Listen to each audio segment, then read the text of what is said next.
Mais uma vez aqui, sou Antônio Arruda, do Centro Espírita Nova Luz, e avançamos aqui com a nossa proposta de estudar esse pequeno, grande livro, O Principiante Espírita. Importante demais. Baseado no livro que é o Espiritismo, de uma forma sintetizada, ele traz para nós toda a história da doutrina, a história do codificador, os princípios básicos da nossa doutrina, né? Os pilares nos quais estão baseados todos os princípios doutrinários. É um livro que, para quem não conhece a doutrina, está começando agora e tem curiosidade, é muito recomendável. A proposta nossa é justamente isso: oferecer aqui uma apresentação, uma prévia sobre esse livro. Você assistiu aqui, gostou? Compre o livro, leia. Depois compre o livro O que é o Espiritismo, estude. E assim vai seguindo, através das obras básicas da doutrina, você vai mergulhando nesse universo maravilhoso da fé que liberta, que traz a verdade que liberta. Nós falamos um pouquinho sobre as mesas girantes nos nossos episódios anteriores. Agora a gente começa aqui a falar sobre o codificador. E muita coisa que a gente comentou lá atrás, a gente vai ver reforçada agora com mais detalhes.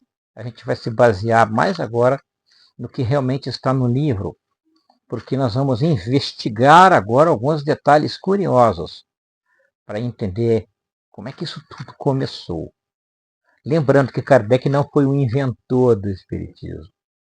Kardec não foi o fundador do Espiritismo. Ele foi o codificador. A doutrina espírita é a doutrina dos espíritos. Kardec recebeu essa missão e nós vamos falar um pouquinho sobre isso de forma bem tranquila, sem pressa. O que nós menos temos aqui é pressa. E vamos abordando paulatinamente esses temas para que a gente possa absorver. Foi em 1854 que o Sr. Allan Kardec tomou conhecimento das mesas girantes e falantes, através de uma conversa com o Sr. Fortier, seu colega da Sociedade de Magnetistas. Kardec já estudava o magnetismo. Kardec já estudava Franz Anton Mesmer. Ao ser informado de que, magnetizada, as mesas podiam mover-se e davam respostas às nossas perguntas, a resposta do Sr. Kardec foi de absoluta descrença, desde que a mesa não possuía nervos nem cérebro, nem podia tornar-se sonâmbula. Quem comentou isso foi o próprio Sr. Fortier. Chamou Kardec para ir lá assistir e Kardec não tem como isso acontecer, não.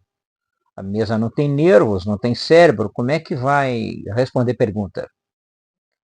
Pouco depois, um outro magnetista, um outro estudante de magnetismo, o Sr. Carlotti, lhe fez minuciosos relatos de experiência que assistira.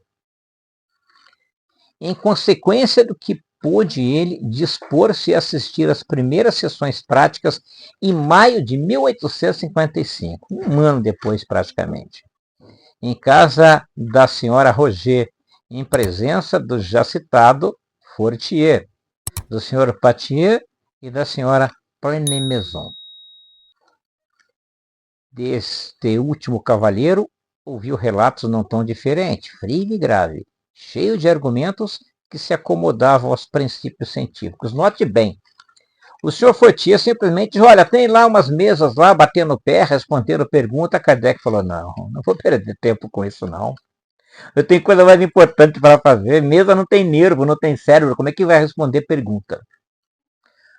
Um ano depois, praticamente, aconteceu, o senhor Carlotti veio com argumentação. O Carlotti, quando procurou Kardec, já veio com subsídio, veio com embasamento, veio trazendo informações mais concretas, Ele disse, olha, se é dessa forma, vamos lá. E ele foi. Surgiu daí a possibilidade de assistir a reuniões regulares em casa da senhora Pleine-Maison, ainda no mês de maio. Aqui estamos falando do mês de maio de 1855. Vale aqui um comentário. Kardec já estava com 50 anos quando isso aconteceu. Repetiram-se as sessões, numa das quais conheceu ele a família Baldin. E ele foi convidado para poder assistir também às sessões lá. E aí, as palavras a seguir são do próprio Kardec. Ele diz o seguinte: aí fiz os primeiros estudos sérios em espiritismo, mais por observação do que por efeito de revelações.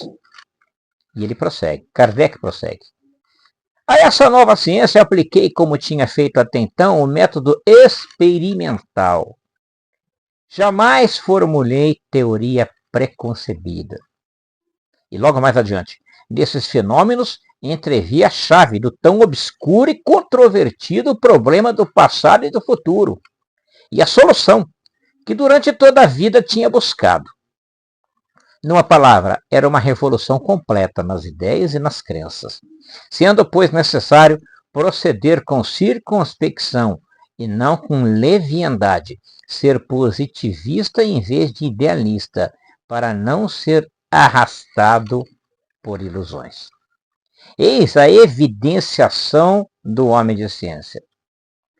O senhor Allan Kardec vira nessas manifestações uma prova da existência da alma e da sobrevivência ao transe da morte. Mas também percebera que cada espírito possuía um grau de conhecimento e de moralidade, pelo que esse mundo invisível que nos envolve oferecia uma gradação infinita. Estudá-los, classificá-los e explicá-los seria uma tarefa hercúlea, muito difícil. E o senhor Allan Kardec a teria abandonado, se não fora a insistência de alguns amigos dedicados, que desde algum tempo se davam aquelas investigações. Entre esses amigos, cabe uma referência particular ao senhor Carlotti, já citado, ao editor Didier, médium, e ao seu filho também médium, o lexicógrafo Antoine Léonard Sardou, e seu filho, médico, escritor e dramaturgo Victorien Sardou, também médium, que prestou referentes e relevantes serviços à doutrina no papel de intérprete dos espíritos que ofereciam minuciosas descrições e belíssimos desenhos de outros planetas, muito embora o Dr. Sardou fosse a negação para o desenho, e o Sr. René Talandier, membro da Academia de Ciências e outros. Desde algum tempo, esses senhores faziam sessões e possuíam 50 cadernos de comunicações. Note bem, amigos e parentes do Sr. Carlotti, o próprio filho dele, já investigavam esses fenômenos de forma séria há algum tempo. Inclusive, um deles aqui, que não conseguia desenhar nada, não tinha aí a habilidade do desenho, já começava a fazer desenhos interessantes de outros planetas. Aqui vale um parentezinhos. A Revista Espírita de Kardec.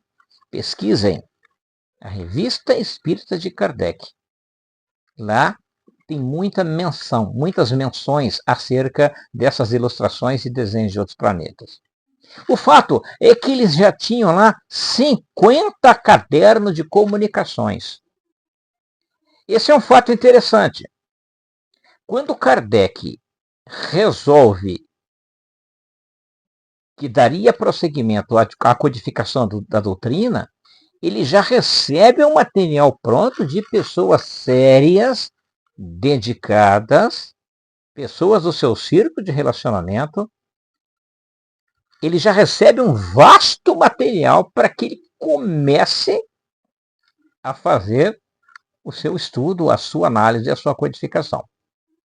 Graças a esses amigos, o senhor Allan Kardec tomou desse material, classificou as mensagens, eliminou as repetições ociosas, anotou circunstancialmente as falhas, as dúvidas e as lacunas para futuros esclarecimentos.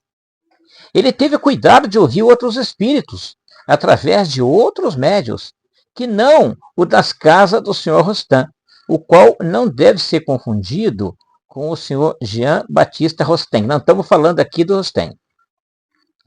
Onde lhe fora de poderoso auxílio a mediunidade da senhorinha Jafé. Em consequência, fato raríssimo e de notável beleza, ao apresentar aos espíritos a forma definitiva da obra fundamental, estes lhe fizeram grandes objeções.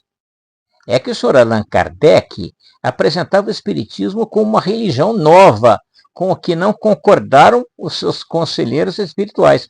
Teve ele a honestidade de aceitar a crítica justa e refundir completamente a obra, cuja primeira edição apareceu a 18 de abril de 1857. Então Kardec, de posse de todo aquele material, falou, olha, tem uma religião nova aí. E deu esse foco. Ele enxergou todo esse material que ele recebeu, que ali surgia uma religião nova. E aí o que aconteceu? Os espíritos disseram, não é isso não. Não é uma religião nova, é muito mais do que isso. E orientou a seguir por outro caminho. Daí por diante, jamais o Sr. Allan Kardec deixou de dizer que o espiritismo era uma ciência ou uma filosofia científica, porque estabelecia sobre a base dos fatos, tendo consequências religiosas, mas nunca religião. Então, o que nós dissemos até hoje? Quando descrevemos, quando conceituamos a religião espírita, nós dizemos que a religião espírita não, a doutrina espírita, vamos corrigir, que a doutrina espírita ela está sob 3 pilares: ciência, filosofia, com consequências religiosas. Não é uma religião propriamente dita. Tal ponto de vista, ficou muito bem desenvolvido no seu Canto de Cisne, isto é, a última conferência por ele pronunciada 5 meses antes de desencarnar-se, e que se acha na íntegra no fascículo de novembro de 1868 da Revista Espírita, que eu comentei agora há pouco. Ok? Avançamos um pouquinho, então, sobre a história do codificador, logo depois das mesas girantes, como tudo começou. E no próximo episódio, nós vamos falar um pouco mais sobre esse tema, avançando paulatinamente cada um desses capítulos, para que a gente entenda com tranquilidade, com serenidade, os princípios básicos que norteiam essa nossa maravilhosa doutrina libertadora de consciências. Obrigado pela atenção e até o próximo episódio.